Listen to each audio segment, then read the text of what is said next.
de vous avoir avec nous pour ce nouveau numéro de Gatingo. Mesdames et messieurs, bonjour et bienvenue. Le Fils de l'homme s'en va, comme cela est écrit. Mais malheur à celui par qui le Fils de l'homme sera livré. Cette assertion biblique pourrait avoir sa place dans l'affaire Madoulba, un officier supérieur de l'armée togolaise assassiné dans la nuit du 3 au 4 mai 2020 alors qu'il venait de participer à l'investiture du président élu Faure Gnassingbé.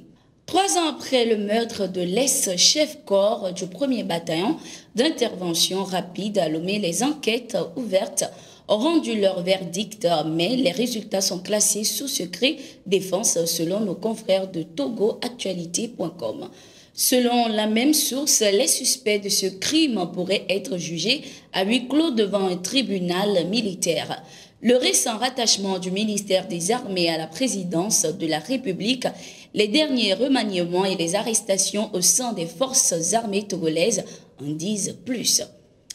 À cela s'ajoute le dépôt sur la table de l'Assemblée nationale, la loi portant modification du Code de la justice militaire. À la page 7 de ce document juridique, il est écrit « Il n'est plus un secret pour personne que notre pays a enregistré il y a quelques années un crime dans un camp militaire. Un officier supérieur des forces armées togolaises a été assassiné dans son bureau. » Avant d'ajouter que l'instruction étant suffisamment avancée, il y a lieu de faire en sorte que cette affaire soit jugée dans des conditions appropriées où peuvent s'allier le respect des droits de l'homme et l'observation du secret défense. La présente loi permettra d'organiser le transfert du dossier aux juridictions militaires. L'assassinat du colonel Bitala Madoulba dans la nuit du 3 au 4 mai 2020 avait provoqué une confusion au sein de l'armée puisqu'il était à la tête d'un bataillon de 5000 hommes. 12 personnes ont trouvé la mort dans l'explosion d'une mine ce 2 février 2023 à Kpenjal, localité située au nord du Togo. Selon les informations de nos confrères d'icilomé.com, un tricycle transportant des personnes est passé sur une mine qui a explosé et fait plusieurs morts. Un acte que nombreux attribuent aux djihadistes, source d'insécurité dans cette partie du Togo depuis 2022. Pour mieux contrer ces actes terroristes, le président togolais Faure Gnassingbé a remanié le haut commandement militaire le 22 décembre 2022. Il a également créé une nouvelle force sécuritaire. L'activiste ivoirienne Pulchérie Balé est en liberté conditionnelle depuis le 3 février 2023. La présidente de l'alternative ivoirienne ACI avait été arrêtée pour entente avec une puissance étrangère dans l'affaire des 49 militaires ivoiriens.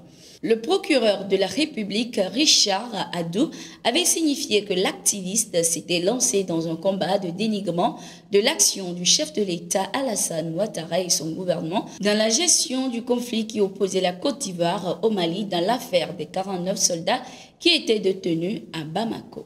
Pulchérie Balé avait été arrêté le 22 août 2022 à son retour de Bamako.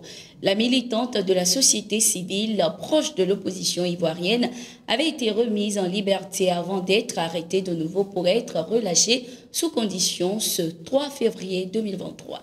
Depuis le 5 février 2023, le directeur des droits de l'homme de la MINUSMA au Mali a été notifié de quitter le pays dans 48 heures à partir de ce jour.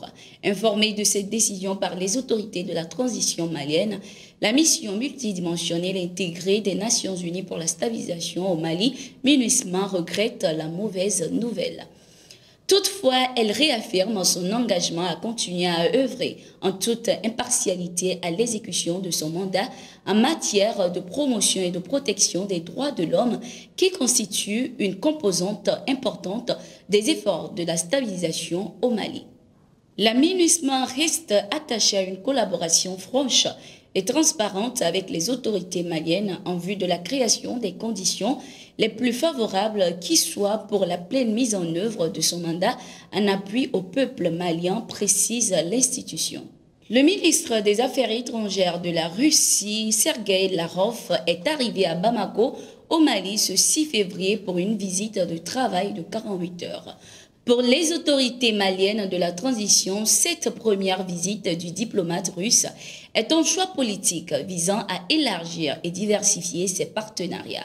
Une occasion pour les deux pays de réaffirmer leur position commune sur des questions stratégiques et aussi de passer en revue leur coopération bilatérale portant déjà sur plusieurs domaines et qui va s'étendre à d'autres.